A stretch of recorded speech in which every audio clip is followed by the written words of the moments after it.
वाराणसी में गायत्री शक्तिपीठ नगवा में युवा दंपत्ति सम्मेलन का भव्य आयोजन। शांतिकुंज हरिद्वार के तत्वावधान में वाराणसी उप जोन स्तर का सम्मेलन संपन्न। वाराणसी, चंदौली, गाजीपुर, जौनपुर, मिर्जापुर, प्रयागराज सहित कई जिलों से युवा दंपत्तियों की सहभागिता।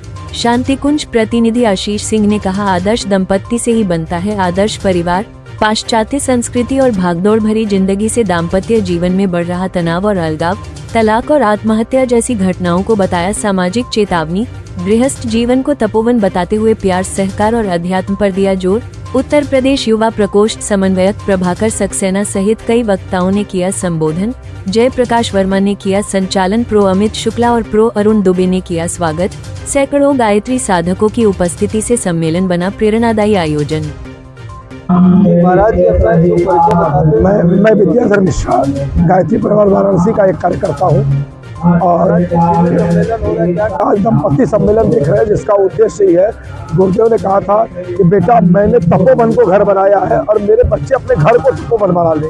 गीत भी आप पुराना सुनते हो, घर में के मंदिर बनाई तीरथम कबहू। तो ये हमारा गृहस्थ आश्रम कैसे तपोवन बने, आप इतिहास उठा के देख लीजिए कि कहते हैं कि एक सदगृहस्थ की वाणी से कोई चीज़ निकल जाए तो उसको पूरा करने के लिए भगवान विधि का विधान भी बदल देते हैं। इतनी ताकत होती है। 20 साल हिमालय की साधना में जितनी शक्ति है एक सदगृहस्थ का अपने साधना को साधने, तो वो गृहस्थ होना अलग बात है, सदगृहस्थ कैसे बने। तमाम उदाहरण मिलते हैं, आप अगर वेद पुराण उपनिषदों में जाकर के देखें, ये सदगृहस्थ बनने के सूत्रों से शांतिकुंज हरिद्वार के मार्गदर्शन में क्रांति युवा प्रकोष्ठ के द्वारा क्या ये युवा प्रकोष्ठ वाराणसी इस कार्यक्रम का आयोजन कर रहा है। महाराज जी, एक अपना विराट युवा दंपत्ति सम्मेलन। मैं आशीष कुमार सिंह, शांतिकुंज हरिद्वार से, और ये आज युवा दंपत्ति शिविर गायत्री शक्तिपीठ वाराणसी जो ये नगमा क्षेत्र में है, यहाँ पर संपन्न हो रहा है। और इसका मुख्य उद्देश्य परम पूज्य गुरुदेव पंडित श्री राम शर्मा आचार्य जी ने कहा था कि गृहस्थ एक तपोवन है और इसमें इस तपोवन में रह कर के कैसे हम अपने परिवार को और इसी के साथ साथ एक ऐसा वातावरण जिससे कि समाज में एक अच्छे परिवार एक आदर्श परिवार का निर्माण हो, कैसे बच्चों को सुसंस्कारी बनाए, इन्हीं सभी उद्देश्य को लेकर के दंपतियों का एक ऐसा शिविर जिसमें कि उनको उनके दायित्व का बोध, जो कि हमारी परंपरा में था कि विवाह के साथ ही वैसे तो कराया जाता है, उसमें संकल्पों और प्रतिज्ञा का भी क्रम होता है, उसी का एक तरह से कहा जाए उसका लोगों को उसका पुनर्बोध कराने के लिए यह शिविर यहाँ पर आयोजित हो रहा है। जैसे कि गुरुदेव ने कहा था कि विवाह दिवस संस्कार होता है, जिसमें कि विवाह की कुछ ऐसे प्रसंग जो कि हर वर्ष लोगों को स्मरण कराए जाते हैं, जिसमें कि उनसे प्रतिज्ञा ली जाती है, उनको जयमाल करवाया जाता है और उनको 2 दीपकों को मिलवाया जाता है। तो इस तरह से वही क्रम इसमें जोड़ा गया है और उसके साथ जो उनकी प्रेरणाएं हैं कि वो कैसे अपने दाम्पत्य जीवन को कैसे नीरस से सरस बना सके और उसके साथ में इसके जुड़ी हुई शिक्षाओं को अपने जीवन में धारण कर सके, यही मुख्य उद्देश्य है।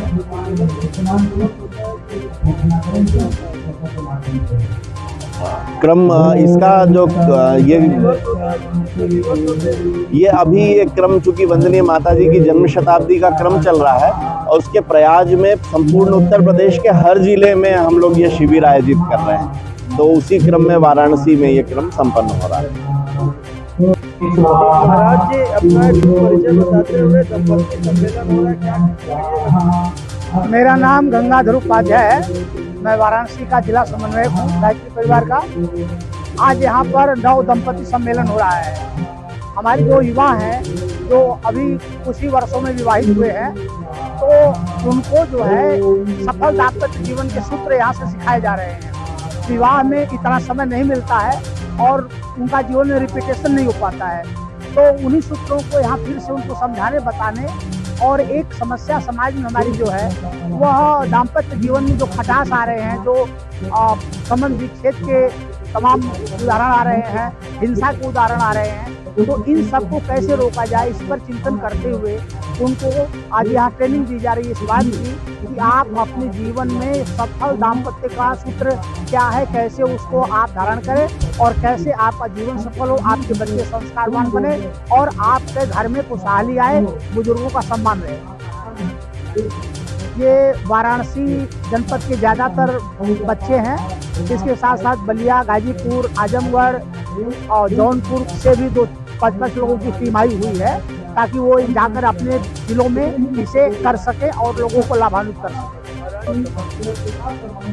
देखिए, आप देख रहे हैं पूरे विश्व में एक परिवर्तन की लहर चल रही है। उसमें हमारे जो युवा हैं, भारत सबसे युवा राष्ट्र है, तो हमारे युवा हमारे देश की दिशा धारा को तय करेंगे। और ये भटक गए हैं फैशन परस्ती, नशा में, तमाम व्यसनों में, बेरोजगारी इनकी समस्या है। तो इससे उबार करके उनको पॉजिटिव सोच विकसित करके राष्ट्र की मुख्य धारा में लाने के लिए इस तरह की ट्रेनिंग आवश्यक है। काशी के सभी युवाओं से, हम युवा उसमें दोनों हैं, चाहे स्त्री हो चाहे पुरुष, उनसे ये कहना चाहता हूँ कि आप विश्व की एक ऐसी नगरी में हैं जिसको कहते हैं कि तीनों लोकों से अलग, आप शिवलोक में हैं, तो आपके द्वारा ही एक क्रांति स्थापित होगी। इसलिए काशी के युवा दंपति इसको मसाल को लेकर आगे बढ़ें और पूरे विश्व को एक नए युवा राष्ट्र का उद्घोष करने का काशी को गौरव प्रदान करें।